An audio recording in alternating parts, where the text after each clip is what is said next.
Hozir qarang, men hozir bo'layotgan muammolar sizda bo'g'inlarda har xil diagnozlar qo'yishyapti. Bunga men tashqaridan yana mashqini ko'rsatib beraman. Lekin tashqaridan mashq baribir ichkaridan oziqa berishingiz kerak. Qarang.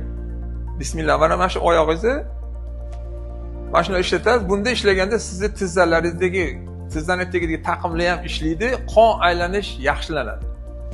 Mana shundan kuniga 35 marta ertalab va kechqurun qiling. Birinchi qilganingizda og'riydi oyog'ingiz. Shuning uchun kamroq qiling. Ikkinchisini ko'rsataman, qaranglar.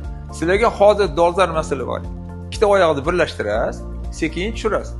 Sizni tizzalaringizdagi taqimlar, tagidagi tomirlar qon aylanish yaxshilanadi.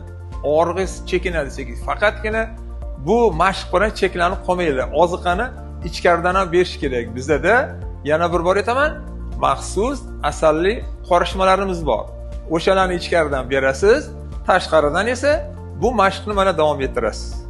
30-35 marta. Birinchi marta qilganingizda mana sonlaringizda og'riq bo'ladi. Shuning uchun 10 marta, 15 marta qilsangiz ham bo'ladi. O'zingizlarni ehtiyot qilinglar, sog'lig'inglar o'zingizlarning qo'lingizda.